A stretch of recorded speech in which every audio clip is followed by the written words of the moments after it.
අයිබන්දු පුතේ. අද අපි කතා කරන්න හදන්නේ මිල ඉල්ලුම් නම්‍යතාව පිළිබඳව.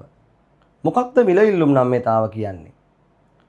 යම් දෙන ලද අවස්ථාවක අනිකුත් කරුණු නොවෙනස්ව පවතින කොට සලකා බලන භාණ්ඩයේ මිලෙහි ප්‍රතිශතක වෙනසට ප්‍රතිචාරිකව එම භාණ්ඩයේම ඉල්ලුම් ප්‍රමාණය දක්වන ප්‍රතිශතක සංවේදීතාව සංඛ්‍යාත්මකව මිනුම් කරොත් අපි එකට කියනවා මිල ඉල්ලුම් නම්‍යතාව කියලා.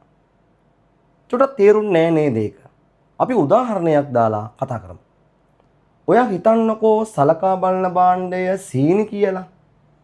එහෙනම් අපි ඔන්න සීනි මුල් කරගෙන මිල ඉල්ලුම් නම්‍යතාව කියන්න හදන්නේ. අහන්නකෝ. සීනිවල ඉල්ලුමට බලපාන සීනිවල මිල හැර අනෙක් කරුණු නොවෙනස්ව තියෙනකොට සීනිවල මිලේ යම් ප්‍රතිශතක වෙනසක් වුණොත් සීනි මිල වැඩි වුණොත් හෝ අඩු වුණොත් යම් ප්‍රතිශතකව වෙනස් වුණොත් සීනි ගන්න ප්‍රමාණය ඉල්ලුම් කරන ප්‍රමාණය පුතා කොච්චර ප්‍රතිශතකව වෙනස් වෙයිද කියලා සංඛ්‍යාත්මකව මැන්නොත් අපි ඒකට කියනවා මිල ඉල්ලුම් නම්‍යතාව සීනිවල. මේකට ආවේනික සමීකරණයක් තියෙනවා. මොකද්ද?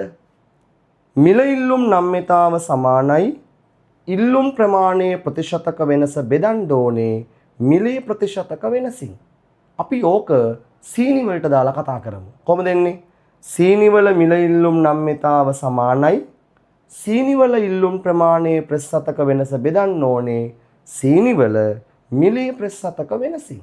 එතකොට අපට ලැබෙනවා සීනි වල මිල ඉල්ලුම් නම්‍යතාව. පුතා උසස් පෙළ විභාගයේ ලකුණු 4ක ප්‍රශ්නයක් මේක. එතකොට ඔයාට මේකට ලකුණු හම්බෙන්නේ ලකුණු 2ක් නිර්වචනයට ලකුණු 2ක් සමීකරණයට. ලකුණු 4ම ගන්න ඕන නම් ඔයා මේ සියල්ල පිළිවෙලට ගොඩනගා ගන්න ඕනේ. පුතා උසස් පෙළට මිල ඉල්ලුම් නම්‍යතාව අවශ්‍යයි. හැමෝටම අයුවන්.